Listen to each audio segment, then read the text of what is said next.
তারা জানতো বলেই তারা উচ্চারণ করতে রাজি হয় নাই, আর আমরা জানি না বলেই সারাদিন উচ্চারণ করি, কিন্তু অন্তরে সেটার কোনো অংশ নাই, অন্তরে লা ইলাহা ইল্লাল্লাহর অংশ নাই। আর এক গোষ্ঠী আছে লা ইলাহা ইল্লাল্লাহর বদলে ইল্লাল্লাহ ইল্লাল্লাহ ইল্লাল্লাহ জিকির করছে, শুনে নেই আপনারা? ওরাও পথভ্রষ্ট। ইল্লাল্লাহ ইল্লাল্লাহ অর্থ কি জানেন? আল্লাহ ছাড়া, আল্লাহ ছাড়া, আল্লাহ ছাড়া, আল্লাহ ছাড়া। আল্লাহ ছাড়া কি? কথাই তো হলো না, কথাই তো হলো না।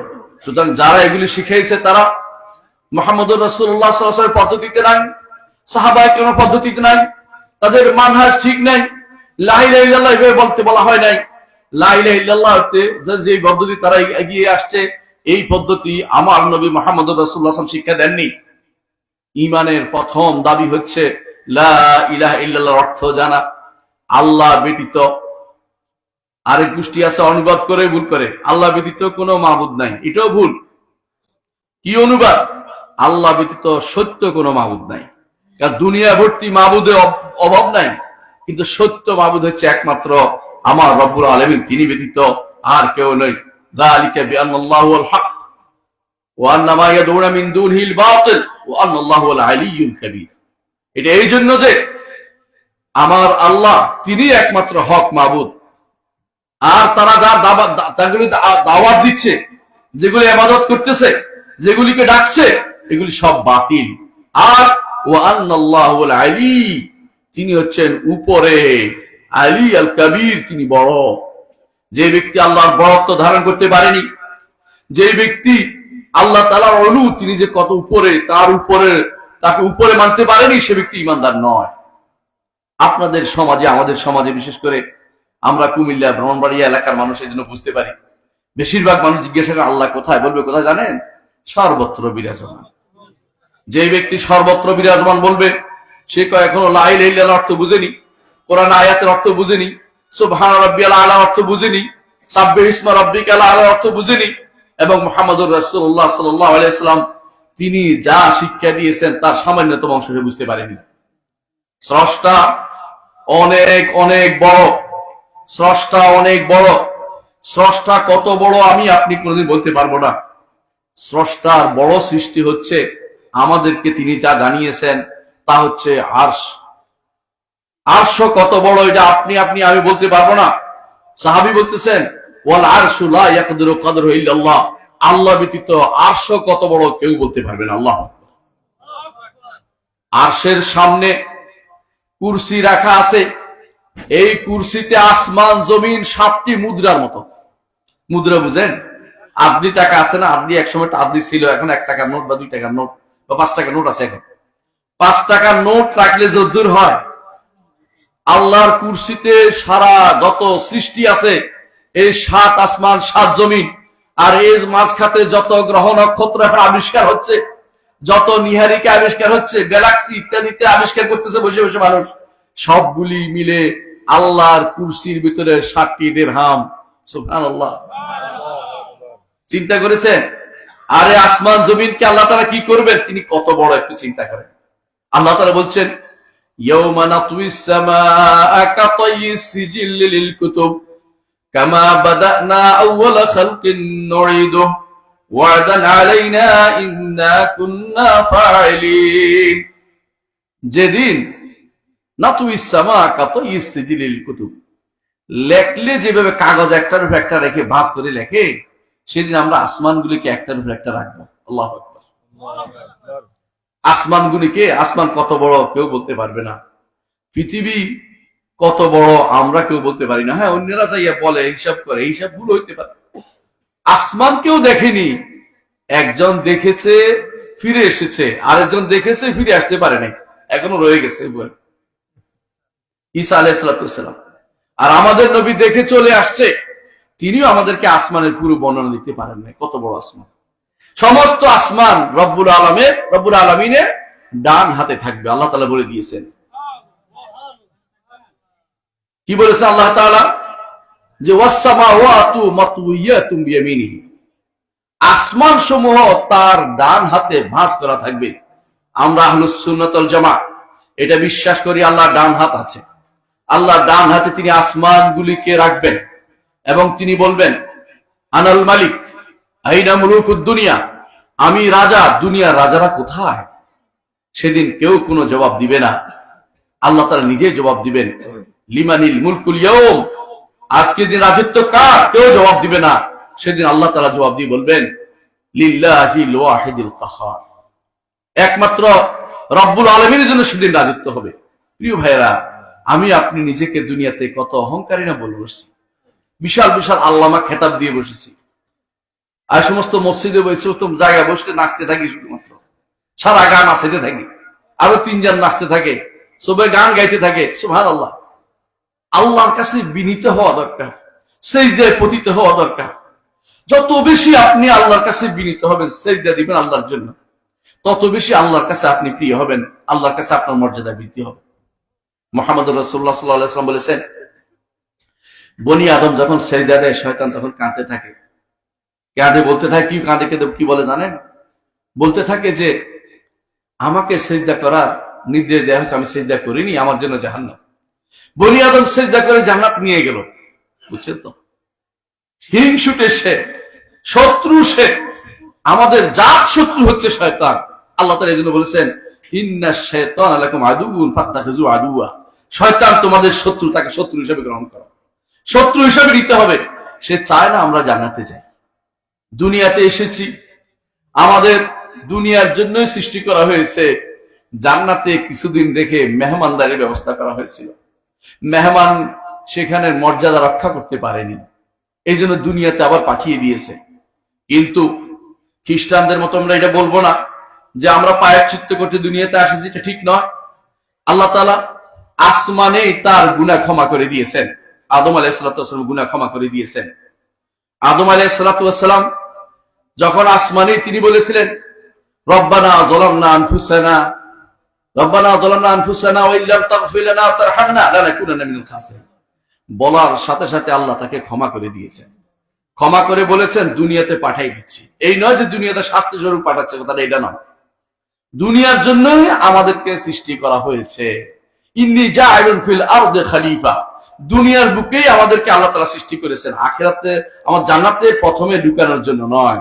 হ্যাঁ, দুনিয়াতে ভালো কাজ করলে আল্লাহ তাআলা আবার জান্নাতে দিবেন, ওয়াদা করেছেন। বা ইম্মা ইয়াতিয়ান্নাকুম মিন্নী হুদান ফামান তাবিআ হুদায়া ফালা খাউফুন আলাইহিম ওয়ালা হুম ইয়াহজানুন, আমার পক্ষ থেকে হেদায়েত যাবে, ঈমানের কথা যাবে, আকীদার কথা যাবে, আমলে সালের কথা যাবে। যে ব্যক্তি এগুলি অনুসরণ করবে তার কোনো ভয় নাই, তার কোনো সমস্যা নেই। আবার সে এখানে উত্থিত হবে, কোথায় আসবে? জান্নাতে আবার চলে আসবে। জান্নাতে রেখে আমাদেরকে সম্মান করা হয়েছিল, আবার জান্নাতে আমাকে ইবাদ মুকরামুন, আমাদেরকে আবার সম্মান করবে আল্লাহ তাআলা। জান্নাতে নিয়ে তিনি আমাদেরকে আবার সম্মানিত করবেন, যেভাবে তার ফেরেশতাদেরকে তিনি সম্মানিত করেছেন, সম্মানিত করেন, আমাদেরকেও তিনি সম্মানিত করবেন জান্নাতে নিয়ে। যদি কোনো আকীদা ঠিক থাকে, ঈমান ঠিক থাকে, আমল ঠিক থাকে। আর যদি সেটা না হয়, যেই ব্যক্তি আল্লাহর বিধান থেকে দূরে থাকবে, কোরআন থেকে দূরে থাকবে, হাদিস থেকে দূরে থাকবে, সহিহ আকীদা থেকে দূরে থাকবে, ওই ব্যক্তি কোনোদিনই জান্নাতের সুযোগ পাবে না। দুনিয়াতে এসে এজন্য সবার আগে শিখতে হবে জান্নাতটা কিভাবে পাওয়া যায়, জান্নাতে কিভাবে যেতে হয়। জান্নাতে যেতে হলে যদি আকীদা শুদ্ধ না হয়, যত কিছুই করুক না কেন, যত বড় আল্লাহ হোক না কেন, সে ব্যক্তি জান্নাত যেতে পারবে না। আকীদা শুদ্ধ নিয়ে গেলে আখিরাতে হয়তো কারো গুনাহ থাকবে, বিভিন্ন কারণে আল্লাহ ক্ষমা করে দিবেন। গুনাহগার ঈমান নিয়ে যেতে পারলে তার জন্য লাভ, বহুত লাভ রয়েছে। হাসরের মাঠে তার জন্য সুপারিশ ব্যবস্থা করা হবে। যদি ঈমান নাই, তার সুপারিশের ব্যবস্থা কিছু নাই। ঈমান নাই, তার কোনো প্রাপ্তি নাই। এই জন্য ঈমান ও আকীদা একসাথে আমরা বলি। কোন মানুষ আছে আকীদা শব্দ বললে তার গায়ে আগুন লেগে যায়, দেখছেন না আপনারা? মানে কেউ বলে ফেক, আস্তাগফিরুল্লাহ। আকীদা তো বিশ্বাস, আপনার অন্তরে বিশ্বাস নাই, এই বিশ্বাস শুদ্ধ হওয়া দরকার নাই। বিশ্বাস শুদ্ধ হওয়ার দরকার আছে। হিন্দুরও একটা বিশ্বাস আছে, বৌদ্ধর একটা বিশ্বাস আছে, শিয়ারও একটা বিশ্বাস আছে, খারেজির একটা বিশ্বাস আছে, মুরজির একটা বিশ্বাস আছে। কিন্তু ওই বিশ্বাসটা শুদ্ধ হইতে হলে কোরআন এবং হাদিসের অনুসারে আপনার বিশ্বাস হইতে হবে, এবং বিশ্বাসটা আনতে হবে যেভাবে সাহাবা কেরাম এনেছেন সেইভাবে। আল্লাহ তাআলা কোরআনে কারীম বলেছেন, ফা ইন আমানু বিমিসলি মা আমানতুম বিহি ফাকাদ ইহতাদাও, যদি তারা ঈমান আনে, জগতের মানুষ সবাই যদি ঈমান আনে, যেভাবে তোমরা ঈমান এনেছো সেভাবে ঈমান আনে। কারা ঈমান এনেছে সেভাবে? সাহাবায়ে কেরাম। সাহাবায়ে কেরামের ঈমানের মতো ঈমান হতে হবে, নিজের মন মতো ঈমান আনলে হবে না। সাহাবায়ে কেরাম ঈমান আনতেন যে আল্লাহ তাআলা আরশের উপরে, আর যে ব্যক্তি ঈমান আনে আল্লাহ সর্বত্র বিরাজমান, তাহলে তার ঈমান গ্রহণযোগ্য হয় নাই, তা সে দুনিয়াতে ঈমানদার হতে পারে নাই, সে জাহান্নামে যাওয়ার জন্য প্রস্তুত থাকতে হবে তাকে। আল্লাহ তাআলাকে যে ব্যক্তি সৃষ্টি এবং স্রষ্টাকে একাকার করে দেখে, যারা মনে করে, কিরকম আপনাদের সমাজে আছে কোন বক্তা বলে কি যে একদিন নাকি হাল্লাজকে দেখতে আসছিল, মনসুর হাল্লাজ, এরা হাল্লাজের নামও জানে না, মনসুর ওর বাপের নাম, ওর নাম হচ্ছে হোসাইন, বুঝছেন কিনা এটাও জানে না। হোসাইন ইবনে মনসুর হাল্লাজ বাগদাদের সমস্ত আলেম একত্র হয়েছে, সে কাফের, তার মৃত্যুদণ্ড দিতে হবে, শুলে চড়াইতে হবে। এখন এরা মায়া কান্না করতেছে কাফেরের জন্য। হোসাইন কোনদিন ইমানদার ছিল না। ইমাম জাহাবির কিতাব পড়তে বলেন তাদেরকে, ইমাম জাহাবি বলেছেন যদি তার এই ঘটনা সত্য, সে যদি কোনো কাফের না হয় আমি কুফরি খুঁজে পাচ্ছি না। কারণ সে মনে করতো আল্লাহ তার আরশ থেকে নেমে হয়ে তার নামে তার ভিতরে ঢুকছে, নাউযুবিল্লাহ।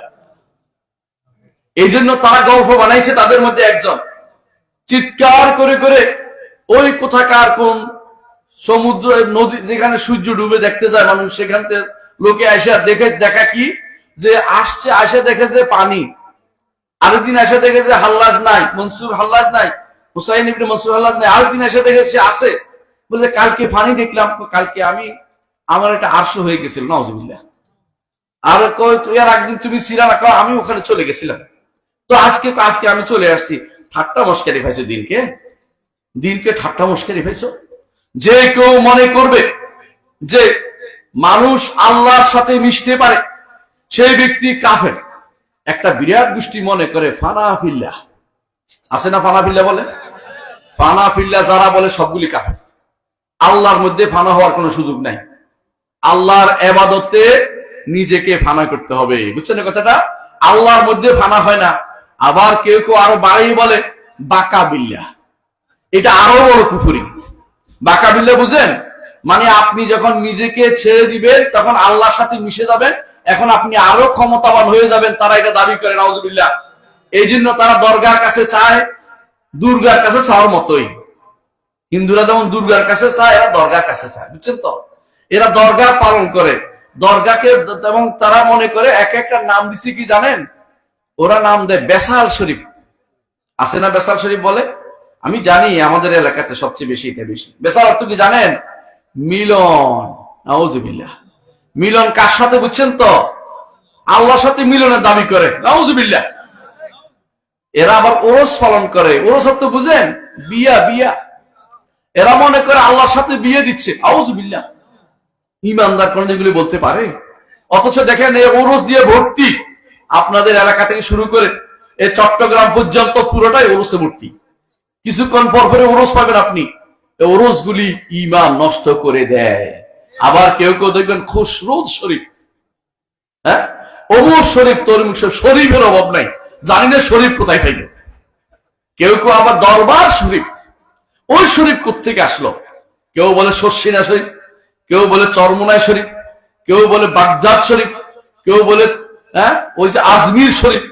এই শরীফ কোত্থেকে চলে আসলো আমরা জানি না। সুবহানাল্লাহ। মক্কাতুল মুকাররমা, আল মদিনাতু আন নববিয়া, এইটাই হচ্ছে সহিহ শরীফ বলার এই সিস্টেম কোরআন হাদিসে কোথাও আসে নাই। শরীফ অর্থ সম্মানিত। শরীফ সম্মান দেওয়ার জায়গাটা আপনি কেমনে পাইলেন? কে বললো আপনাকে সম্মানিত? কেউ যদি বলে বাগদাদ শরীফটা জিজ্ঞাসা করতে হবে, বাগদাদ কেমনে সম্মানিত হয়ে গেল? সাইয়েদনা আব্দুল কাদের জিলানী রাহমাতুল্লাহ আলাইহি নিঃসন্দেহে একজন আল্লাহর নেককার বান্দা ছিলেন বলে আমরা ঈমান রাখি, আমাদের বিশ্বাস এটা। আমরা তাকে যতটুকু দেখেছি, মনে করি, তার বই পড়েছি, ভালোই দেখেছি তাকে, কিন্তু তিনি বলেন নাই যে আমার ইবাদত শুরু করে দাও, নাউযুবিল্লাহ। এরা কি করেছে? আল্লাহর নেককার বান্দাদের ইবাদত করে শুরু করে দিয়েছে। এই জগতের বুকে, পৃথিবীর বুকে সর্বপ্রথম শিরিক হয়েছে নেককার বান্দাদের নিয়ে। পৃথিবীর বুকে সর্বপ্রথম শিরিক হয়েছে নেককার বান্দাদের নিয়ে, প্রথম শিরিক হয়েছে। আদম থেকে শুরু করে নূহ আলাইহিস সালাতু ওয়াস সালাম পর্যন্ত 10টি প্রজন্ম ছিল। প্রজন্ম বুঝেন? এক একজন 1000 বছর বাঁচতে 10 প্রজন্ম মানে 10,000 বছর, আরো বেশি আমরা জানি না, কারণ তখনকার দিনে মানুষ অনেক বেশি বাঁচত। এই জন্য নূহ আলাইহিস সালাম 950 বছর তার কাউমের ভিতরে বাঁচছেন, তারপর আর 50 বছর বাঁচছেন, এরপর মানে 1000 বছর বাঁচছেন নূহ আলাইহিস সালাম। এর অর্থ হচ্ছে এর আগে মানুষ অনেক লম্বা দীর্ঘ সময় বাঁচত। এই লম্বা দীর্ঘ সময় আদম থেকে শুরু করে নূহ পর্যন্ত কোনো শিরিক ছিল না, সবাই তাওহীদের উপর ছিল। ইবনে আব্বাস রাদিয়াল্লাহু আনহু বলেছেন, এটা দেখতে পাবেন তাফসীর তাবারিতে, আমার কোনো নিজের পক্ষ দিয়ে বলছি না, ইবনে আব্বাস রাদিয়াল্লাহু আনহু বলেছেন তারপরে শিরিক হয়েছে। কিভাবে শিরিক হয়েছে? ইমাম বুখারী রাহমাতুল্লাহ আলাইহি কিতাবুত তাফসীরে বলেছেন, ওয়াকালু লা তাযারুন্না ওয়াদ্দান ওয়ালা সুওয়ান ওয়ালা ইয়াগুসা ওয়া ইয়াউকা ওয়া নাসরা। আর তারা বলেছিল, সাবধান, নূহের কথা শুনিও না, উদকে ছেড়ো না, সুয়াকে ছেড়ে ইয়াগুস ইয়াউক নাসর এদেরকে ছাড় দিবে না, এরা আল্লাহর ওলি, এদেরকে ছেড়ে দিলে তোমাদের শেষ হয়ে যাবে। হ্যাঁ, ওরা আল্লাহর ওলি, আমরা বলি, মাঝখান থেকে বলি হয়ে গেছে ওদের কাছে। মানে এই হচ্ছে অবস্থা আমাদের সমাজে। যাদেরকে আল্লাহর ওলি বলছেন, ওলি যদি হয়েও থাকে, উনার লাভ, আপনার কোনো লাভ নাই, আপনার সেখানে কোনো প্রাপ্তি নাই।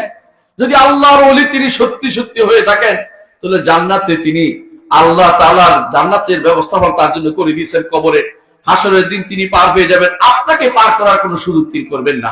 হাসরের দিন ইয়াউমা লা ইউগনি মাওলান আন মাওলান শাইআন ওয়া লা হুম ইউনসারুন, যেদিন একজন বন্ধু আরেক বন্ধুর কোনো উপকার করতে পারবে না, যেদিন একজন ওলি আরেকজন ওলির কোনো উপকার করতে পারবে না, যেদিন একজন মুরব্বী আরেক মুরব্বীর উপকার করতে পারবে না, আল্লাহ যদি কোনো রহমত না করে কেউ কারো উপকার করতে পারবে না।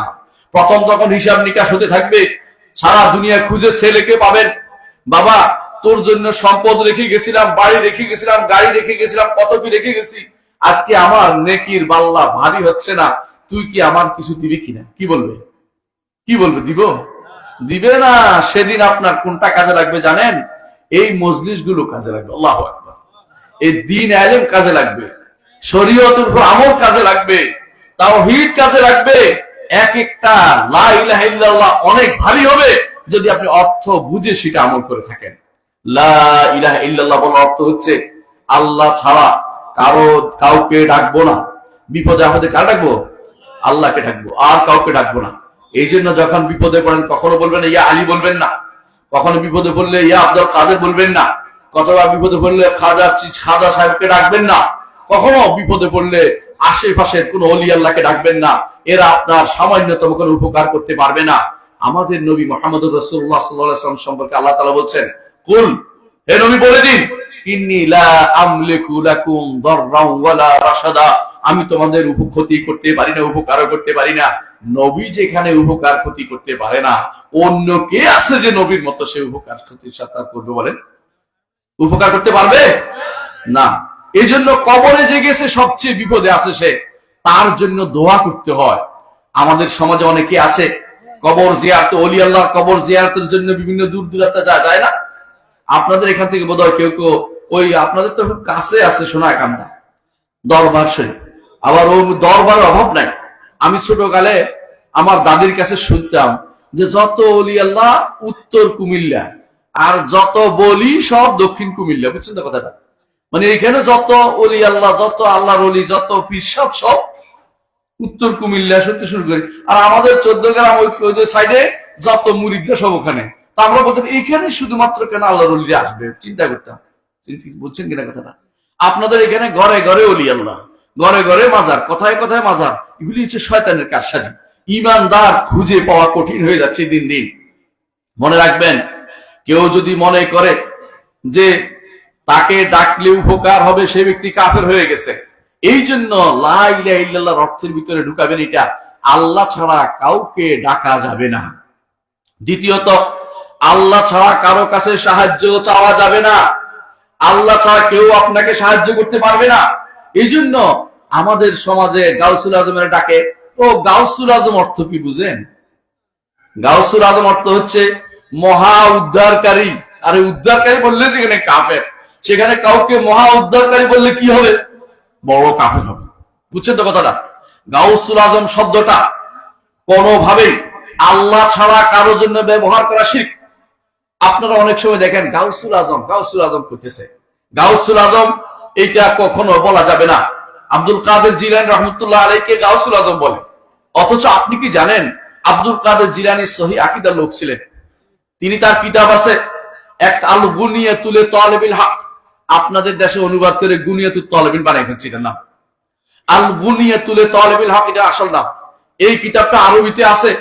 এই কিতাবটার মধ্যে তিনি স্পেশালি আল্লাহর নাম ও গুণের কথা বলেছেন রাহিমাহুল্লাহ, এবং তিনি বলেছেন যে আল্লাহ তাআলা আরশের উপরে কেউ যদি কোনো অন্য কিছু বিশ্বাস করে সে ব্যক্তি ঈমানদার নয়। এবারে বলেন এরা যারা আল্লাহকে ডাইনে বামে খুঁজতেছে, আল্লাহকে মানুষের কলবে খুঁজতেছে, আর কি বলে আমি আমার কলবের দিকে মুতাওয়াজ্জ আছি, আমার কলব জনাব পীর সাহেব কাউলার দিকে মুতাওয়াজ্জ আছি। পীর সাহেব কাউলা এদের কেবলা আমি বলতেছি না, বুঝছেন তো? পীর সাহেব কাউলা থেকে আরশে মহল্লার দিকে গেছে, আবার আল্লাহকে খোঁজে কলবের ভিতরে। বলেন কোথায় কি পাগলের ভিতরে সে বাস করে? একবার আরশের দিকে যায়, আবার কলবের দিকে আল্লাহকে খোঁজে। হ্যাঁ, আবার কি বলে কুলুবুল মুমিনিনা আরশুল্লাহ, তাই না? ঈমানদারের কলব নাকি আল্লাহর আরশ। এটা কি হাদিস না বানোয়াট কথা? সম্পূর্ণ বানোয়াট কথা। আল্লাহ তাআলা বান্দার অন্তরের ভিতরে কোনোভাবেই আল্লাহ তাআলা ধারণা করলে সে ব্যক্তি ঈমানদার থাকবে না। ফার্সি কবিতা দিয়ে দলিল দেয়। ফার্সি কবিতা কিরকম জানেন? মান্না গুঞ্জাম দার জমিনো আসেমা লেকে গুঞ্জাম দার কুলুবে মুমিনা। হ্যাঁ, ফার্সি শিখছিলাম ছোটকালে, যেন বলতেছি। এটা অর্থ বুঝছেন নি? আসমান জমিনে জায়গা হয় না, মুমিনের অন্তরে জায়গা হয়। সুবহানাল্লাহ বলে বলবেন? আস্তাগফিরুল্লাহ বলেন না কেন? আস্তাগফিরুল্লাহ বলেন না কেন? এটা আস্তাগফিরুল্লাহ বলবেন। এই হচ্ছে আমাদের আকীদার অবস্থা। শুধু একটা দুইটা বলতেছি। আর কিছু মানুষ, বিশেষ করে আমার এই ব্রাহ্মণবাড়িয়া কুমিল্লার মানুষদের আমি চিনি ভালো করে, কারণ এদের সাথে আমি কাটাই সারা জীবন। এই 50-54 বছর 55 বছর থেকে দেখছি এদের মধ্যে বানোয়াট হাদিসের খুব মজা পায়, আর সহিহ হাদিস বললে মনটা খারাপ হয়ে যায়। হ্যাঁ, এটা কিরকম জানেন? আল্লাহ তাআলা কোরআনে কারীম বলেছেন, কোরআনে কারীম বলেছেন ওয়াইযা যাকারতা রাব্বাকা ফিল কুরআনি ওয়াহদাহু ওয়াল্লাহু আলা আদবারিহিম নুফুরা। হে নবী, যখন আপনি কোরআনে একমাত্র আল্লাহর ইবাদতের কথা বলেন, তারা পিছন দিকে দৌড়ায়, পালায়। তাওহীদের দিকে ডাক দিলেন, তাওহীদের কথা বলবেন, আশেপাশের লোকদেরকে দেখবেন কেউ আপনার কথা শুনতেছে না। একজন বললো ওহাবি, একজন বললো আহলে হাদিস, একজন বললো মাদখালি, একজন বললো উখালি, মানে দুনিয়া যত রকমের বাজে বদনামি আছে সব আমরা কাঁধের উপরে উঠিয়ে দিবে। সুবহানাল্লাহ, এটা আমাদের ওয়ারিশ, এটা ওয়ারিশ হিসেবে পেয়েছি। আমার দুঃখ নেই, আমাদের দুঃখ থাকা উচিত না। যত রকম অপবাদ দিক, দুঃখ করবেন না, কারণ এটা আমরা ওয়ারিশ হয়ে পেয়েছি। এই ওয়ারিশ নবীদের ওয়ারিশ। নবীদেরকে বলা হয়তো কি কবি, নবীদেরকে বলা হয়তো পাগল, নবীদেরকে বলা হয়তো জিনে ধরেছে, নবীদেরকে বলা হয়তো গণক, এক একজন এক এক নাম বলতো, কিন্তু নবীরা কোনোটাই না। নবীরা কোনোটাই না। নবীরা আল্লাহর বান্দা এবং নবীরা আল্লাহর পক্ষ থেকে প্রেরিত রাসূল। ঠিক আমরাও কোনোটাই না, আমরা হচ্ছে আল্লাহর বান্দা হতে চাই, একমাত্র আল্লাহর দাস হতে চাই। এই জন্য আমরা আল্লাহ ছাড়া কারো কাছে কোনো সাহায্য চাই না। লা ইলাহা ইল্লাল্লাহর অর্থ হচ্ছে আল্লাহ ছাড়া কারো কাছে আমি কিছু চাইবো না, কিছু চাইবো না। ঈমানদার এটা ছাড়া দ্বিতীয় কোনো চিন্তা করতে পারে না। তার জীবনে মৃত্যু হতে পারে, কিন্তু সে কোনোদিন আল্লাহর সাথে কাউকে শরীক করতে পারে না। সে ইবাদতে কাউকে দিতে পারে না, ডাকতে পারে না, চাইতে পারে না, কোনো সাহায্য চাইতে পারে না। তৃতীয়ত, উদ্ধার কামনা করতে পারে না। কোন বিপদে পড়েছেন, উদ্ধার কে করবে? আল্লাহ। আল্লাহ ব্যতীত কেউ কাউকে উদ্ধার করতে পারে না। কেউ যদি মনে করে 10টা টাকা কবরে দিছি এবার বোধহয় ভালো হয়ে যাবে, সেই ব্যক্তি কাফের হয়ে যাবে সঙ্গে সঙ্গে। সারা জীবন আমল বরবাদ হবে। হজ করে আসছে, হজটা বাতিল হয়ে যাবে, তার জীবনের কোনো অংশ আর কবুল নাই। বুঝছেন তো 10টা টাকা কেন দেয়? টাকার বহুত মায়া। রিক্সাওয়ালার লগে ঝগড়া করে টাকা নিয়ে যে বেটা ঝগড়া করে না, ঝগড়া করে সিরিয়া টাকাটা দিতে চেষ্টা করে, কোন রকম ফকিররে 1টা টাকা দেয়, সেখানে 1000 টাকা 2000 টাকা। পাগলার মসজিদের মধ্যে প্রতি মাসে কয় কোটি টাকা পাওয়া যায় জানেন? হ্যাঁ, বস্তার পর বস্তা টাকা সেখানে নেয়, সেই বস্তার পর বস্তা টাকা আবার ভাগ করে সবাই নেয়। চিন্তা করছেন কি জন্য? মসজিদে কোনো কবর নাই, শুধু পাগলার নাম হয়েছে এই জন্য। কত মানুষ পাগল, নিজেরাই পাগল, পাগলের টাকা দিচ্ছে। এর বাইরে আর কি বলবো? বিশ্বাস করেন, যারা ওখানে টাকা দিচ্ছে ওরা কি মনে করতেছে? পাগলার মসজিদে যদি টাকা দেয় তাহলে আমার উদ্দেশ্য পূরণ হয়ে যাবে, আমি উদ্ধার পেয়ে যাব, আমার ওষুধ থেকে ভালো হয়ে যাব, আমার ছেলের বিয়ে হয়ে যাবে, আমার মেয়ের বিয়ে হয়ে যাবে, আমার ছেলের চাকরি হয়ে যাবে, আমার ওই সমস্যার সমাধান হয়ে যাবে। এই যে চিন্তা চেতনা করে 1টা টাকা দিচ্ছে, সঙ্গে সঙ্গে কিন্তু কাফের হয়ে যাচ্ছে, ঈমান চলে যাচ্ছে। আপনি বিপদে পড়লে কাকে ডাকবেন? আল্লাহকে। যখনই বিপদে পড়বেন তাকেই ডাকবেন, আর কাউকে ডাকতে পারবেন না। অন্য কাউর কাছে যদি উদ্ধার কামনা করেন যে তিনি আমাকে উদ্ধার করবেন, সে ব্যক্তি কাফের ছাড়া কিছু নয়। হ্যাঁ, অনেকে বলতে পারে আমি যদি খাদে পড়ে বলি না আমার উদ্ধার করো, এটা হচ্ছে উপস্থিত ব্যক্তিকে বলতে পারবেন। যে শুনতেছে উপস্থিত ব্যক্তি এবং সক্ষম ব্যক্তি, সে শুধুমাত্র উদ্ধার করতে পারবে। উপস্থিত শুনতেছে কিন্তু সক্ষম না, তার কাছে যেতে পারবেন না। বুঝলেন কিনা? আপনার ধরেন ক্যান্সার রোগ হয়েছে, আপনি বললেন যে ছেলে তুই আমারে বাঁচা, বাঁচাইতে পারবে? উপস্থিত থাকলেও সক্ষমতা তার নাই। বুঝছেন কিনা? উপস্থিত থাকলেও, জীবিত থাকলেও সক্ষমতা নাই। এই জন্য যেটা আপনার, যে জিনিস আপনার মানুষের সক্ষমতার বাইরে, অথবা যে ব্যক্তি মরা মানুষের কাছে যাচ্ছে অথবা অনুপস্থিতের কাছে যাচ্ছে, সেটা অসম্ভব শিরক হয়ে যাবে, কিছু না, সেটা শিরক হয়ে যাবে। তো আপনি যখন লা ইলাহা ইল্লাল্লাহ অর্থ বলছেন, অর্থ হচ্ছে ইবাদত আল্লাহর করব, আল্লাহকে আল্লাহর কাছে চাইবো, সাহায্য আল্লাহর কাছে চাইবো, উদ্ধার কামনা আল্লাহর কাছে করব। যদি জবে করি, কার নামে জবে করব? কার নামে জবে করব? আল্লাহর নামে। কবরের কাছে জবে আল্লাহর নামে করলেও শিরক। কেন জানেন?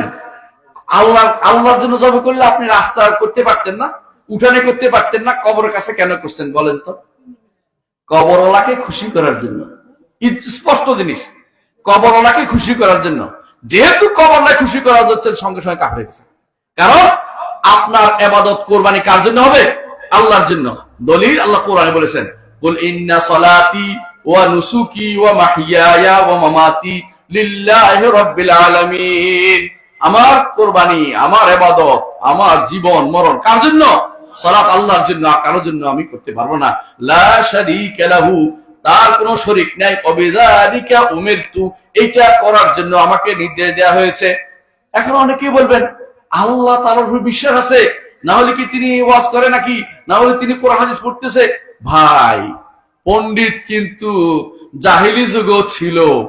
পণ্ডিতের অভাব ছিল না। আবু জাহাল কত বড় পণ্ডিত জানেন?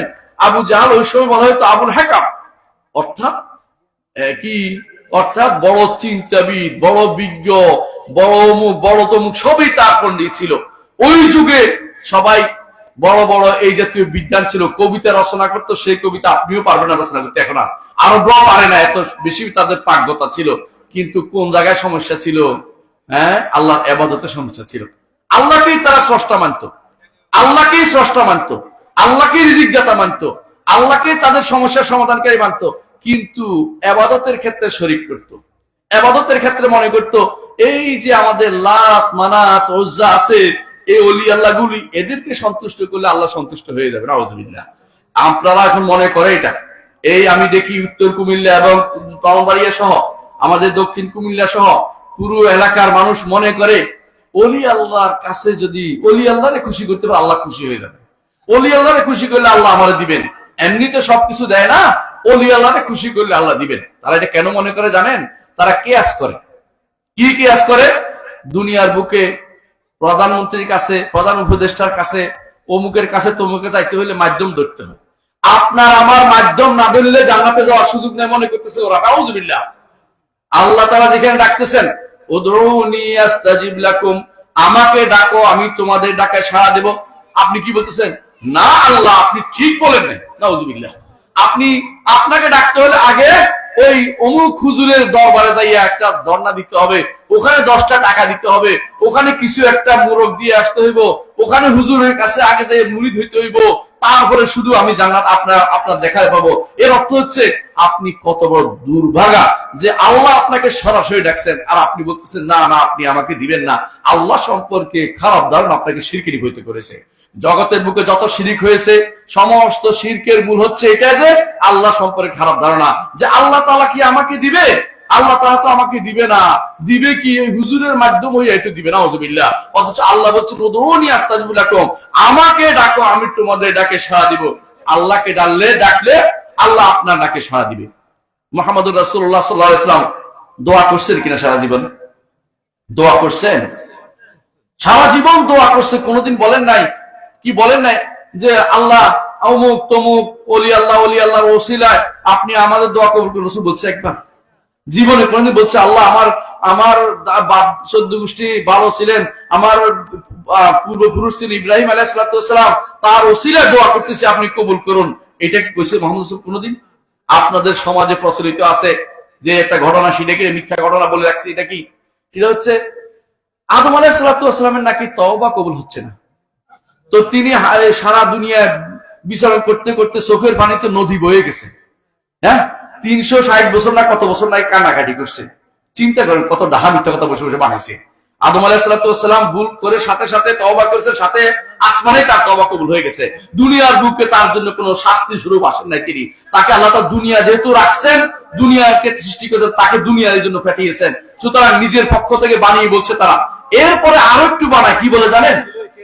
তার কবুল হচ্ছে না, তার দোয়া কবুল হচ্ছে না দেখে তিনি নাকি একদিন বলছেন, আল্লাহ মুহাম্মদ রাসূলুল্লাহ ওসিলা দিয়ে দোয়া করতেছি, আপনি আমার দোয়াটা কবুল করেন, আমার তওবা কবুল করেন।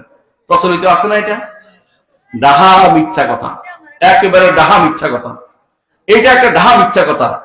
কারণ আপনি বলছি আসমানেই তার দোয়া কবুল হয়ে গেছে। এরপরে তারা বানিয়েছে, আরো গল্প বানাচ্ছে কি, আল্লাহ তাআলা বলেন যে তুমি মুহাম্মদ শব্দ পাইলা কোথায়? আচ্ছা, ওই যে আমাকে যখন সৃষ্টি করেছেন, আরশের দিকে তাকিয়ে দেখি আরশের মধ্যে লেখা আছে লা ইলাহা ইল্লাল্লাহ মুহাম্মাদুর রাসূলুল্লাহ, আরশের গায়ে লেখা আছে। সেই থেকে বুঝছি যে এত সুন্দর নাম এই জায়গায় লিপিবদ্ধ আছে, নিশ্চয়ই তিনি কোনো একজন বিশেষ ব্যক্তিত্ব হবেন, সেই জন্য তার ওসিলা দিয়ে দোয়া করছে। এই কথা বলে না? এই পুরোটাই ডাহা মিথ্যা কথা, এটা পুরোটাই মিথ্যা কথা। কারণ এমন কোন ঘটনা ঘটে নাই। বসে বসে রসিয়ে রসিয়ে গল্প বানাইতে এই সমস্ত দুরাচারীরা খুব পছন্দ করে। বানোয়াট হাদিস দিয়ে ছাড়া, তাদের সহি হাদিস দিয়ে কোনোদিন তারা এই সত্য কথা বলতে পারে না। মুহাম্মদুর রাসূলুল্লাহ সাল্লাল্লাহু আলাইহি ওয়াসাল্লামকে ভালোবাসার নাম দিয়ে আপনাদের সমাজে যা যা হয় তা কি বলবো? আপনাদের সমাজে কি হয়? 1 নম্বর হচ্ছে জাশনে জুলুস বের করা হয়, মিলাদুন নবী করা হয়, এমনকি কেউ কেউ রসুলের নামে কোরবানিও করে, কেউ কেউ রসুলের নাম নিলে চোখের মধ্যে আঙ্গুল তুলে কিটা একটা টিপে টিপিও করে। হ্যাঁ, দেখছেন কিনা? এমনি দিয়ে এমনি লাগায়। আমি একজনকে পাইলাম এরকম লাগাচ্ছে, আমি বললাম যে দোস্ত এটা কি করলি? যে তুমি তো পড়ো নাই, জালালাইন শরীফের হাসিয়া কামালাইনের মধ্যে উর্দু ভাষায় ফার্সি ভাষায় একটা জিনিস লেখা আছে, তুমি তো পড়ো নাই। আমি বললাম দোস্ত ফার্সি ভাষায় কি লেখা আছে বলো। যে আবু বকর রাদিয়াল্লাহু আনহু যখন রসুলের কথা শুনতেন, 2 আঙ্গুল চোখে লাগাইয়া বলতেন যে আবি অম্মি ইয়া রাসূলুল্লাহ, আমার চোখ, এটা নাকি চোখের সেবা হয়ে যায়, এটা তার চোখের আনন্দের জন্য এটা করতেন। আমি এই সমস্ত জিনিস গাঁজা করে তোর শিখেছে কে? না, এটা আছে, আছে ওই কিতাবে, ইটামে কিতাবে বস্তামে, এগুলির মধ্যে অবশ্যই অনেক কিছুই আছে, কিন্তু এগুলি মুহাম্মদুর রাসূলুল্লাহ সাল্লাল্লাহু আলাইহি ওয়াসাল্লাম থেকে সাব্যস্ত নয়, এবং সাহাবায়ে কেরাম থেকে তোমরা মিথ্যাচার করতেছো। আবু বকর রাদিয়াল্লাহু আনহুর মতো এরকম মহান বিশাল মনীষীর উপরে তোমরা মিথ্যাচার করতেছো। কারণ তোমরা এর ধারণা নিশ্চয় করতেছো, হাসরের দিন যদি তিনি দাঁড়িয়ে বলে যে এই লোকটি আমার নামে মিথ্যাচার করেছে, আমি তার কোনো কিছু না নিয়ে খুশি হব না, তার সমস্ত আমল নিয়ে আমি একবার খুশি হব, তখন তোমার কি অবস্থা হবে চিন্তা করো তো একটু। কি অবস্থা হবে চিন্তা করেন। কিছু মানুষ আছে এরকম, অনেকেই দেখবেন যে সহিহ আকীদা ও মানহাজের লোকদের নামে বদনামি করে। আমি বলি যে বদনামি করতে থাকুক, আপনারা এতে জড়াবেন না, বদনামি করতে থাকুক। হাসরের দিন আফসোস করবে যে আমার ন্যাক আমলগুলো তো লোকটাল হয়ে গেছে গা, আমার ন্যাক আমলগুলো লোকটাল হয়ে গেছে গা, আমাদের অনেক গুনাহ আছে, এগুলি তার উপর চাপিয়ে দিতে হবে। বুঝছেন কিনা? আয়েশা রাদিয়াল্লাহু আনহাকে এক লোক এসে বললেন যে কিছু লোক তো সাহাবায়ে কেরামের বদনামি করতেছে, কিছু লোক সাহাবায়ে কেরামের বদনামি, এটা তখন শিয়ারা সাহাবায়ে কেরাম বদনামি করতেছে। রাসূলুল্লাহ তখন আয়েশা রাদিয়াল্লাহু কি বললেন যে তুমি কি বুঝো না, এরা মরে গেছে, সাহাবায়ে কেরাম আমল বন্ধ হয়ে গেছে, এখন আমল কোত্থেকে যাবে, এরা বদনামি করে আমল হাদিয়ে দিচ্ছে ওদেরকে। মানে আপনি যদি কোনো সাহাবায়ে কেরাম বদনামি করেন, সাহাবায়ে কেরামের ক্ষতি হবে না, আপনার আমলগুলি সব গিয়ে ন্যাক আমলগুলি যুক্ত হবে। ওনাদের যদি কিছু থাকে, ওনাদের গুনাহ তো আল্লাহ হেফাজত করে মাফ করে দিবেন, মাফ করে ওয়াদা করেছেন জান্নাত দিবেন, তারপর সেগুলি আপনার কাঁধে উঠিয়ে দেওয়া হবে। নাউযুবিল্লাহ। অর্থাৎ মনে করবে একটাই জিনিস যে পথভ্রষ্ট লোকেরা আপনাকে কোনোদিন হেদায়েতের পথে নিতে পারে না। আমাদের সমাজে যারা তথাকথিত আলেম আছে, তথাকথিত বিভিন্ন রকমের কিছু আছে কি জোকার মৌলবী, কোথাও বসলে জিকিরের নামে জোকারি শুরু করে দেয়, ওরা জিকির গুলি জোকারি করে। বুঝছেন তো কথাটা? মাথা নাচাইতে আপনাদের এই ব্রাহ্মণবাড়ি মাথায় নাচা সারাদিন, ওর এলিমের কেউ নাম গন্ধ নাই, কিছু বুঝে টুঝে না, তারপরে এটাকে আবার পাগড়ি মাথায় দিয়ে এক গোষ্ঠী আছে, চিনেন কিনা? পাগড়ি মাথায় এক লোক আছে, আপনাদের এলাকার কিনা জানি না, তবে সে সবুজ পাগড়ি দিয়ে সে ঘুরে, সবুজ পাগড়ি দিয়ে ঘুরে, সে কথায় কথায় নূর নবী। নূর নবী শব্দটা আমাদের আপত্তি নেই। একজন মানুষকে যদি আপনি বলেন যে মুহাম্মদ রাসূলুল্লাহ সাল্লাল্লাহু আলাইহি ওয়াসাল্লাম হেদায়েতের নূর ছিলেন, নিঃসন্দেহে হেদায়েতের নূর। হেদায়েতের নূর বুঝেন কিনা? আল্লাহ তাআলা কোরআনকেও নূর বলেছেন, আল্লাহ তাআলা তাওরাতকেও নূর বলেছেন, আল্লাহ তাআলা ওই জাগতিক আলো যেটা চাঁদকেও নূর বলেছেন। এইভাবে আলো যেটা পড়ে জাগতিক ভাবে, মুহাম্মদ রাসূলুল্লাহ সাল্লাল্লাহু আলাইহি ওয়াসাল্লাম নিঃসন্দেহে নূর। কি নূর এটা? হেদায়েতের নূর। তার মাধ্যমে জগৎ আলোকিত হয়েছে। জগতের মানুষ যেখানে যত ভালো কাজ করবে তত সওয়াব কার কাছে যাবে? মুহাম্মদুর রাসূলুল্লাহ সাল্লাল্লাহু আলাইহি ওয়াসাল্লামের কাছে যাবে, কোনো সন্দেহ নাই। কেন যাবে? আপনি পাঠাইতে হবে না। আমাদের সমাজে প্রচলিত আছে, আমি যা যা পড়েছি আমার সমস্ত সওয়াব অমুকের দিয়ে দাও, অমুকের দিয়ে দাও, মানে ধরে ডিলে মারলেন আর কি। এটা কোন ধরনের সুন্নাত? কে শিখিয়ে দিল আমাদেরকে? মুহাম্মদুর রাসূলুল্লাহ সাল্লাল্লাহু আলাইহি ওয়াসাল্লাম জীবনে অনেক দোয়া করেছেন, কোনদিন এটা বলেন নাই। আবু বকর ওমর এরকম দোয়া করেন নাই, ওসমান আলী এরকম দোয়া করেন নাই, এরকম দোয়া আবু হানিফা রাহিমাহুল্লাহ, মালিক করেন নাই, শাফিঈ করেন নাই, আহমদ ইবনে হাম্বল করেন নাই, বুখারী, মুসলিম, আবু দাউদ, তিরমিজি, নাসাঈ এরকম দোয়া করেন নাই। তারা কোনদিন বলেন নাই আমি যা যা পড়েছি, যা মঞ্জুর করেছি তার সওয়াব অমুককে দিয়ে দাও, অমুককে দিয়ে দাও। ওই তো আপনাদের দেশে তো অভাবে না, এরকম বহু জায়গা আছে। ব্রাহ্মণবাড়িয়াতে একটা পুকুর আছে, যে পুকুরের পানি খাইলে মানুষটাকে ভালো হয়ে যায়, জানো তো? কোথায় এটা? এই তো বুঝতে পারছেন, উনি জানে এই জায়গার নাম। আরে ভাই, যে ব্যক্তি ওই পুকুরের উদ্দেশ্যে বের হবে যে ওই পুকুরের পানি খেলে ভালো হয়ে যাবে, তার ইমান শেষ। আর যে ব্যক্তি খাবে দ্বিতীয়বার ইমান শেষ, মানে প্রথমবার গেছে দ্বিতীয়বারও গেছে। আর যে ব্যক্তি বিশ্বাস করে বের হয় না, মনে মনে আছে কিছু তো একটা আছেই, না হলে কি মানুষ যায় নাকি ওখানে, সেই ব্যক্তির ইমান শেষ। বুঝছেন তো কথাটা? এই ব্যক্তির ইমান শেষ। সবচেয়ে বেশি এই জায়গাতে দুর্বল হচ্ছে নারীরা।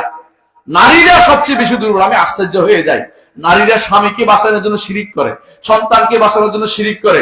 সন্তান এবং নারীকে বাঁচানো আপনার উদ্দেশ্য হওয়া উচিত নয়। আল্লাহ যদি নিয়ে যাবে নিয়ে যাবে, আল্লাহর উপর ভরসা করবেন। ইন্না লিল্লাহি ওয়া ইন্না ইলাইহি রাজিউন। আল্লাহকে, আল্লাহর জন্যই আমরা আছি, আল্লাহর জন্যই আমরা জীবনটা দিব। আমি কুফরি করে, শিরিক করে লক্ষ বছর বাঁচার কোনো দরকার নেই, একদিন বেশি বাঁচার আমার দরকার নাই, এক মুহূর্ত বেশি বাঁচার আমার দরকার নেই। আমি শুধু আল্লাহর জন্য বেঁচে থাকতে চাই। আল্লাহ যতদিন হায়াত রাখবেন ততদিন থাকবো। বিলাল রাদিয়াল্লাহু আনহুকে মরুভূমির তপ্ত বুকে টানানো হতো, তিনি বলেন নাই যে ইয়া লাত ইয়া উজ্জা ইয়া মানাত আমারে বাঁচাও, বলেন নাই। তিনি বলতেন কি? আহাদুন আহাদ আহাদ কুল হুয়াল্লাহু আহাদ আহাদ আহাদ বলতেন। মুখ থেকে শুধু আহাদ আহাদ বের হতো।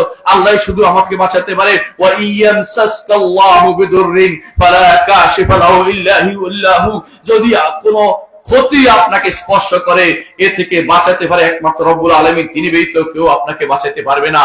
তারা সাহাবায়ে কেরাম এটা বুঝতেন, এই জন্য তারা তাওহীদের উপরে তারা সব সারা জীবন ছিলেন।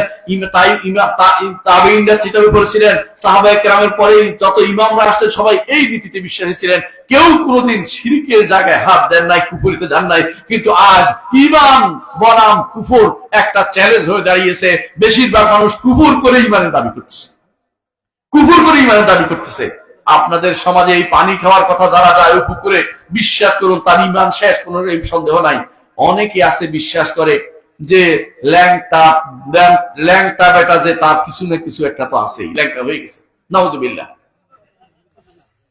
কিছু তো একটা আছে, কিন্তু এটা দেখাই গেছে, এটা তো আর বাইরে নাই, নাউযুবিল্লাহ। এটা তো ঢাকা নাই।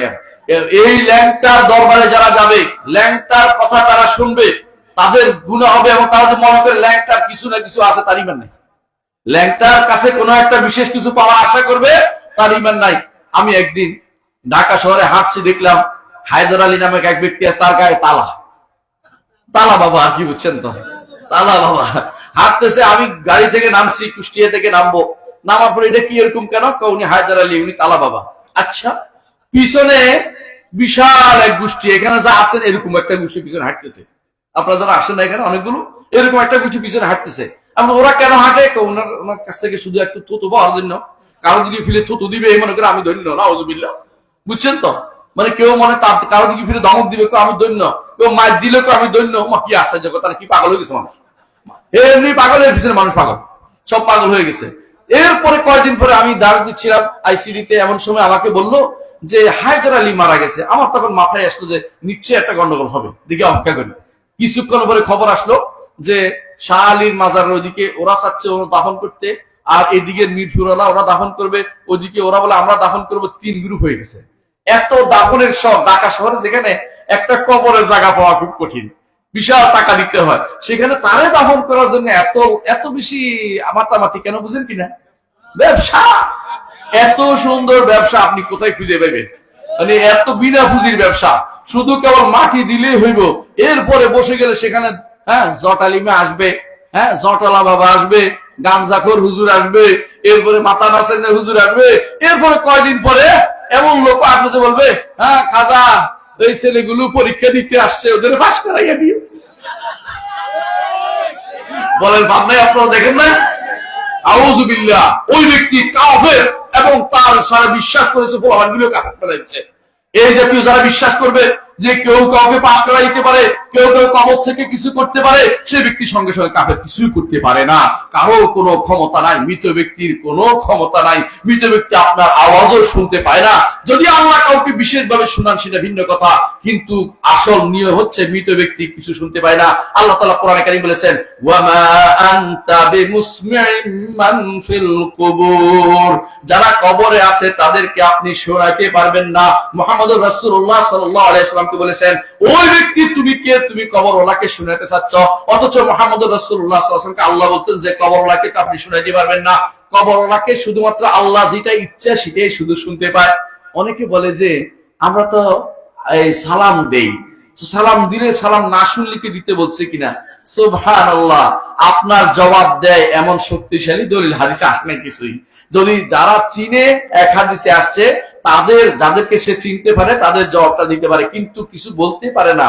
ওখানে যাইয়া যদি কেউ বলে যে আমার এটা হচ্ছে এটা হচ্ছে, সঙ্গে সঙ্গে কাফের হয়ে যাবে, কারণ ওরা কোনো জবাব দিতে পারে না।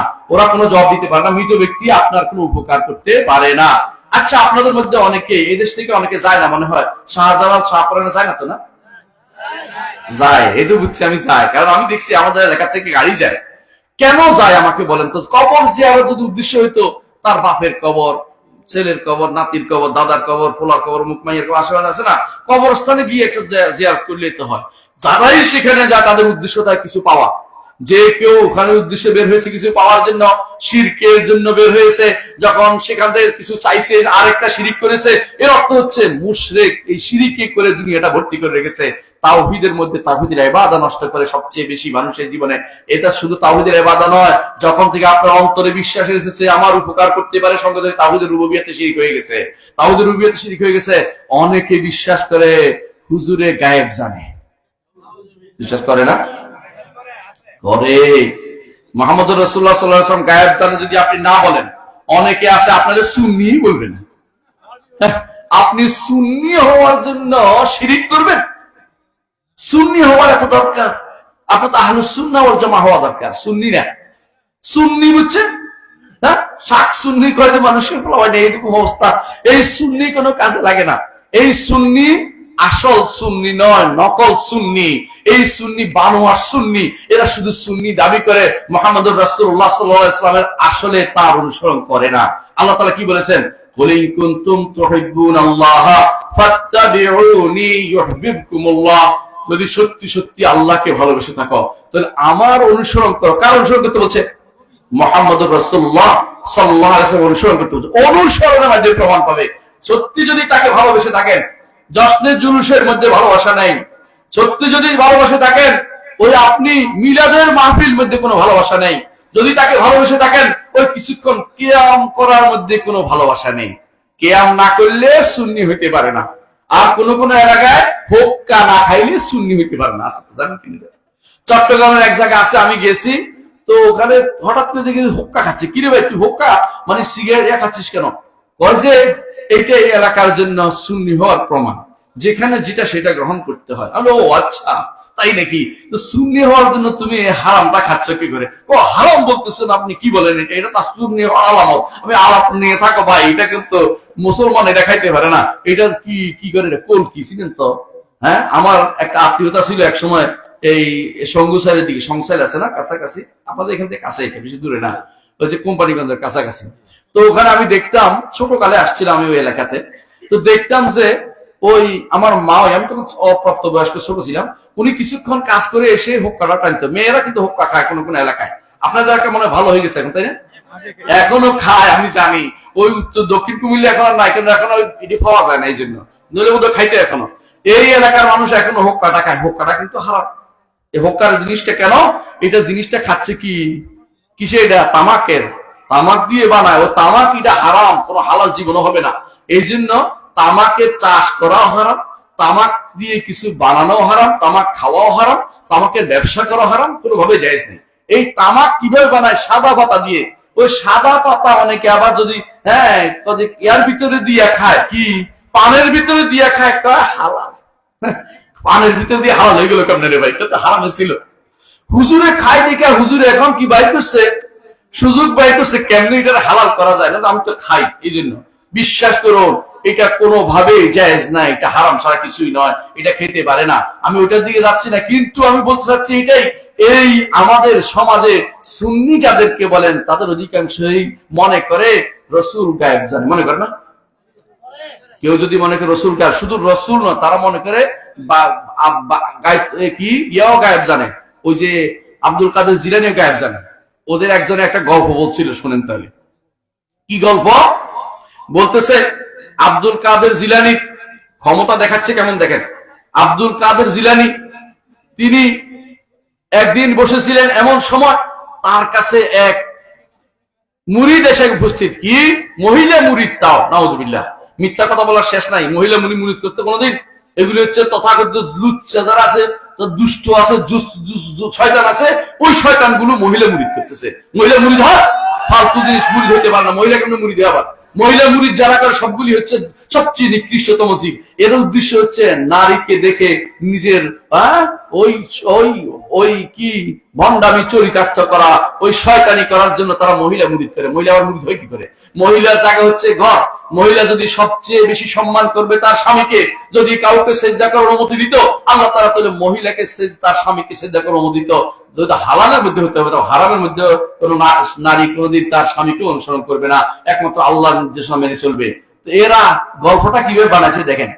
কি বলতেছে? আব্দুল কাদের জিলানী একদিন ঘরে বসা ছিল, এমন সময় মহিলা মুরিদ এসে কাঁদতেছে। কি আপনি কেমন পিসাব হলেন? আমার ছেলেটা মরে যাচ্ছে, মরে গেছে, আপনি যে কোনো মূল্যে তাকে বাঁচাই দিতে হবে। আল্লাহ ছাড়া কেউ বাঁচাইতে পারে? কিন্তু তারা বিশ্বাস করে বসে গেছে, তাদের বইতে আছে এটা, তাদের বইতে লেখা আছে এটা, তাদের বইতে পড়ে বলতেছে এটা, কি একদম ওয়াজও করে ফেলছে এটা, নাউজুবিল্লাহ। মানে শিরিক সরানোর জন্য কিছু মানুষ এই ওয়াজের মজলিসকে করে থাকে।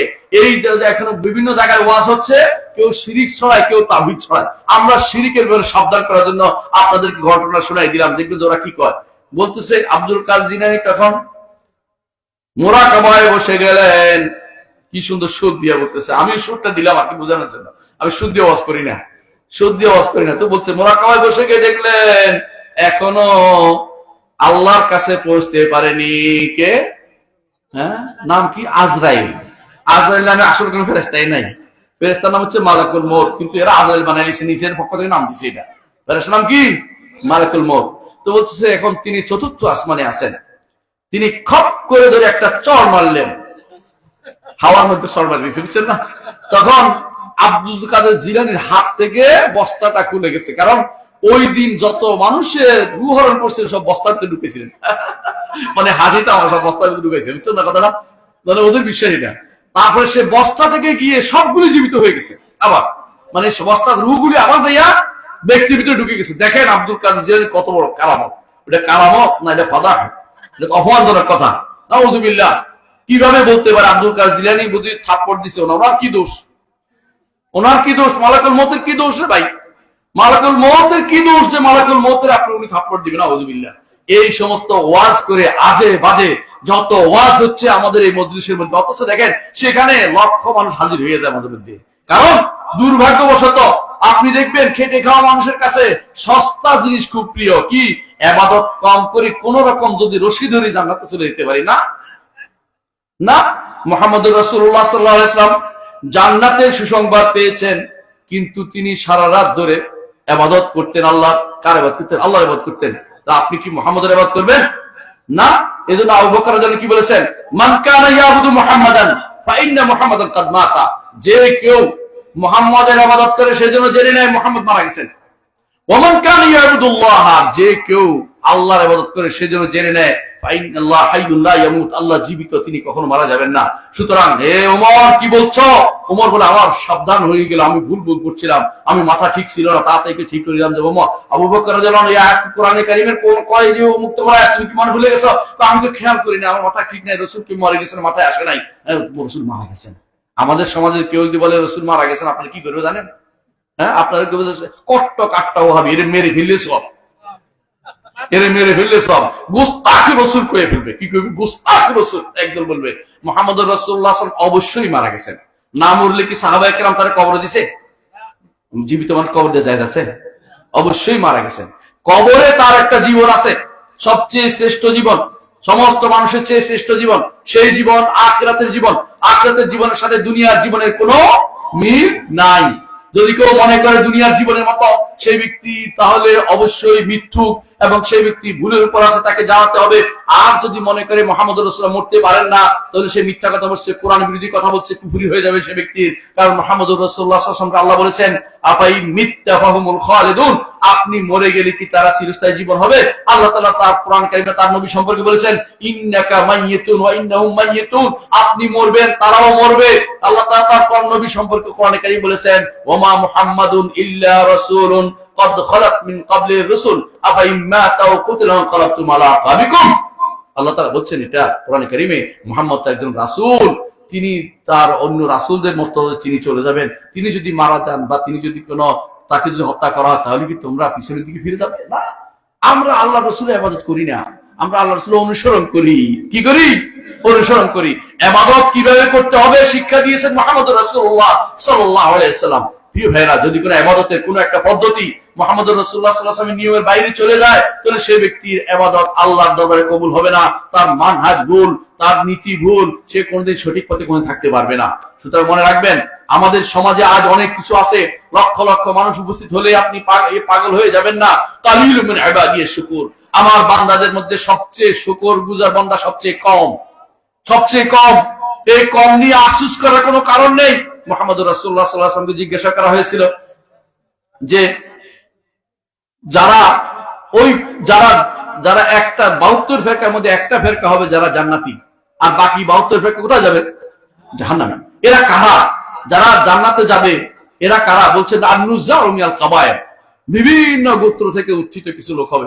দেখেন, এক পরিবারের সবাই হয়নি, এক পরিবারের কিছু লোক, ওই পরিবারের কিছু লোক। এই যে আপনারা আসছেন, দেখেন, খুঁজে দেখেন, বহু এলাকার যোগ করে এখানে উপস্থিত হয়েছেন। এই যে বহু এলাকা থেকে এখানে উপস্থিত হয়েছেন, এই যে বহু এলাকা থেকে আসছেন, এটাই প্রমাণ করে যে আপনি হকের উপর আছেন। আর যারা গদ বাঁধা কুফরিতে লিপ্ত, ওদেরকে আপনি হেদায়েতের পথ দেখাতে পারবেন না। এই জন্য মুহাম্মদুর রাসূলুল্লাহ সাল্লাল্লাহু আলাইহি ওয়াসাল্লামকে আল্লাহ তাআলা বলছেন, ওয়া ইন তুতি আকসারা মান ফিল আরদি ইদুল্লুকা আন সাবিলিল্লাহ, দুনিয়ার বুকে যত বেশি মানুষ অনুসরণ করবেন, এরা অনুসরণ করতে চাইবে আপনাকে পথভ্রষ্ট বানিয়ে দিবে। বেশি মানুষ না, হকের অনুসরণ করতে হবে। কি অনুসরণ? হকের। এই জন্য বেশি মানুষের অনুসরণ উদ্দেশ্য যেন না হয় আমি অনুসরণ করবো হকের, যদি আমি একা হই তাতেও কোনো সমস্যা নেই। আব্দুল্লাহ ইবনে মাসউদ রাদিয়াল্লাহু আনহু বলেন, আল জামাআতু মা ওয়াফাকাল হক ওয়া ইন কুনতা ওয়াহদাক, আহলুস সুন্নাহ ওয়াল জামাত করেন, আমরা জামাত, আমরা অনেক বেশি বেশি। বলছে তুমি যদি একটাও হও, যদি হকের উপর থাকো, তুমি জামাত। কারণ সাহাবায়ে কেরামের জামাত হচ্ছে মূল জামাত, তোমরা হচ্ছে ভুলের জামাত। ভুলের মধ্যে সব থাকলেও আল্লাহর কোনো ক্ষতি হয় না, আল্লাহর কোনো ক্ষতি হয় না। এই জন্য মুহাম্মদুর রাসূলুল্লাহ সাল্লাল্লাহু আলাইহি ওয়াসাল্লাম আমাদেরকে আরেকটা জিনিস জানিয়েছেন, কি বলেছেন? যে কারা তারা যারা জান্নাতে যাবে এবং যারা 72 ফেরকাতে আলাদা থাকবে, একটা ফেরকা হবে, একটা দল হবে যারা জান্নাতে চলে যাবে, তাদের সম্পর্কে তিনি মুহাম্মদুর রাসূলুল্লাহ সাল্লাল্লাহু আলাইহি ওয়াসাল্লাম বলেছেন, বাদাল ইসলামু গরিবান ওয়া সায়াউদু কামা বাদা ফাতুবা লিল গুরাবা। ইসলাম অপরিচিত হিসেবে শুরু হয়েছিল, ঠিক না? মক্কা থেকে সবাই গ্রামকে গ্রাম ইসলাম গ্রহণ করছিল না। একজন ওই গোত্রের, একজন ওই গোত্রের, একজন ওই গোত্রের, একজন ওই দেশের আয়সা, হ্যাঁ, হাবশা থেকে বিলাল, ওই ফার্সি থেকে সালমান, ওই রুম থেকে এসে সোহাইব, এইভাবে বিভিন্ন রাদিয়াল্লাহু আনহু আজমাইন, তারা এসে ইসলাম গ্রহণ করেছে। তাদের দ্বারা আল্লাহ তাআলা ধীরে ধীরে ইসলামের আল্লাহ তাআলা পতাকায় উড্ডীন করেছেন। এই অবস্থা আবার আসবে বলে আমার নবী বলেছেন। সুবহানাল্লাহ, চিন্তা করেছেন? এখন সে অবস্থা বিরাজ করতেছে। আপনারা সংখ্যায় কম হতে পারেন, কিন্তু আপনারা সাহাবায়ে কেরামের সাথে আলহামদুলিল্লাহ যুক্ত হবেন। আপনারা হবেন মানহাজে সাহাবায়ে কেরামের মানহাজে চলবেন, আপনারা ইমামদের মানহাজে চলবেন, আপনার মুহাদ্দিসিনদের মানহাজে চলবেন, আপনারা হবেন আহলুল হাদিস যাদের সম্মান করা হয়েছে, আপনারা হবেন সালাফি যাদেরকে সালাফে সালেহ অনুসারী বলা হয়। এদের নীতির বাইরে আপনাদের দ্বিতীয় কোনো নীতি হতে পারে না। আপনারা কম হতে পারেন কিন্তু হতাশ হবেন না। একাই 100, এটাই আমার কথা নয়, এটা আব্দুল্লাহ ইবনে মাসউদ বলেছেন। আব্দুল্লাহ ইবনে মাসউদ রাদিয়াল্লাহু আনহু কি বলেছেন? আল জামাআতু মা ওয়াফাকাল হক ওয়া ইন কুনতা ওয়াহদাক। তুমি একা হলেও হকের পথে যারা আছে, তুমি একা হলেও হকের পথে যারা থাকবে তাদের সাথে তুমি থাকতে পারো, তাহলে তুমি কিন্তু বিশাল জামাত, তুমি একাই জামাত। এটা আহলুস সুন্নাতি ওয়াল জামাত, সুন্নাতের অনুসারী এবং জামাত তো সাহাবায়ে কেরামের অনুসারী। তাহলে বুঝছেন কিনা? আহলুস সুন্নাহ জামাত অর্থ কি তাহলে? রাসূলের অনুসারী এবং সাহাবায়ে কেরামের অনুসারী। আহলুস সুন্নাহ জামাত সুন্নি নাম দিলে হবে না, অথবা নিজের নাম বিশেষ কিছু রেখে ফেললে হবে না। মনে রাখতে হবে আহলুস সুন্নাতি ওয়াল জামাত যদি হতে হয় রাসূলের অনুসারী এবং সাহাবায়ে কেরামের অনুসারী হতে হবে। সারা জীবন এটা খুঁজবেন, যে কোনো তাফসির খুঁজবেন, কেউ একটা তাফসির দিল, বলে কোত্থেকে তাফসিরটা আনছেন। যদি বলে এই তাফসির, এই তাফসির আমার হুজুর থেকে শুনছি, বলে কাজও বিনা নেই, এইটা আমি গ্রহণ করব না। আমি কুষ্টিয়ার ভাষায় বললাম আর কি, অর্থাৎ এইবারটা আমি নিব না। তো কি করতে হবে? আমাকে এই তাফসির তাবারি থেকে দেন, এই তাফসির ইবনে কাসির থেকে দেন, এই তাফসির গ্রহণযোগ্য আলেমদের থেকে দেন, কিন্তু আপনি নিজে মন মতো তাফসির করবেন, এটা গ্রহণযোগ্য নয়। আল্লাহ তাআলা কোরআনে কারীমে বলেছেন, قد جاءكم من الله نور وكتاب مبين। আল্লাহর পক্ষ থেকে তোমাদের কাছে নূর আসছে এবং স্পষ্ট কিতাব আসছে। এইটা দিয়ে দলিল দিতে খুব খুশি হয়ে যায়, তাই না বেদাতীরা? এই আয়াত দিয়ে ওদের বড় কিছু। বিশ্বাস করুন, এই আয়াত দিয়ে কি বুঝাইছে? এই আয়াত দিয়ে অধিকাংশের মত হচ্ছে হেদায়েত, তোমাদের কাছে ইসলাম এসেছে, হেদায়েত এসেছে, আল্লাহর কিতাব এসেছে, এটা হলো তাফসীর।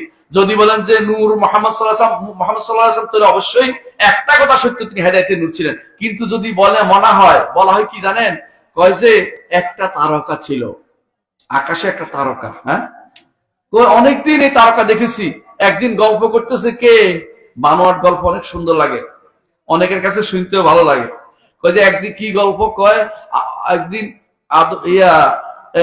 জিবরিল আমিন তিনি মুহাম্মদ সাল্লাল্লাহু আলাইহি ওয়াসাল্লামের সাথে গল্প করতেছেন। আচ্ছা, কি গল্প করতেছেন? গল্প হচ্ছে এটা যে, আচ্ছা আপনার জন্ম কখন? বলছে আমার জন্ম আমি তো অনেক বলতে পারবো না, আমি যখন থেকে আসি তখন থেকে। জিবরিল বলতেছে আমি ওই আকাশে একটা তারকা দেখেছি, সেই তারকাটা আজ নাই। আমি তো সেই তারকা। মানে এরকম বানোয়াট কথা দিয়ে যদি কোনো কেউ কথা বলে, কি জন্য নূর বানাচ্ছে যে। আর তাদের মধ্যে আপনাদের বলতে ভুলে গেছি, সেই বৈরবীটা আপনাদের কাছে, তাই না? ওই বৈরবীর ওয়াজ যদি একবার শুনতে পারেন, না আল্লাহর কথা শুনবেন না রাসূলের কথা শুনবেন, সারাক্ষণ শুনবেন কি রাসূলের বাপ মা কিভাবে ফেদা হইয়া গেল, রাসূলের বাপের কিভাবে নূর কিভাবে চমকে গেল, কিভাবে চুমার মাধ্যমে রাসূলের মা গর্ভ হয়ে গেল, এবং কত মানুষ মরে গেল, মরিয়মরা সব মরে গেল। এই জাতীয় কথাগুলি কিন্তু এই আপনাদের বৈরবী দিয়া শুনছি আমরা, এর আমি জানতাম না এগুলি। বৈরবীর ওয়াজ মানে হচ্ছে ওই যে ওই বৈরবী বলা হয় মূলত, বৈরবের দোষ দিচ্ছি না, আপনারা রাগ করেন না। আবার বৈরবী ওই হিন্দুদের তীর্থস্থানে কিছু যারা ঘুরে বেড়ায়, ওই রাখা কিছু মেয়ে থাকে রাস্তা রাস্তা হাঁটে বেড়ায় না, আর কিছু ছেলে থাকে, তাদের কামে হলো অপকর্মে লিপ্ত হওয়া। ওদেরকে একটা বৈরবী আর বৈরবী পুরুষ আর বৈরবী বলে। আমার মনে হচ্ছে যেন ওর কথাগুলি শুনে এর চেয়ে ভালো কিছু সে মানুষকে উপহার দিতে পারে নাই। সবচেয়ে নিকৃষ্টতম ওয়াজ সে সারা জীবন করে গেছে, অর্থাৎ নিকৃষ্টতম ওয়াজ, যার কোনো অর্থহীন ওয়াজ এবং বানোয়াট ওয়াজ সে করে গেছে। আল্লাহর কাছে শুধু ক্ষমা চাই যে আল্লাহ যেন কোনোদিন এই জাতীয় ওয়াজ আমাদের দ্বারা মুখ দিয়ে না আনে। প্রিয় ভাইরা, মরে গেছে, জানি না ইমান নিয়ে কবরে গেছে কিনা। যদি ইমান নিয়ে কবরে গেছে আল্লাহ ক্ষমা করো, কিন্তু মানুষকে পথ ভ্রষ্টের পথ দেখিয়ে গেছে। বৈরবীর ওয়াজ কণ্ঠ সুন্দর ছিল, এই জন্য অনেকেই তার ওয়াজ ওই মোবাইলের মধ্যে দিয়ে শুনতেছে। আমি অনুরোধ জানাবো, ওটা ডিলিট করে দিন। ওটা কুফরি ছড়াচ্ছে, শিরক ছড়াচ্ছে, এটা কখনো আপনি ইমান এটা বলতে পারবেন না।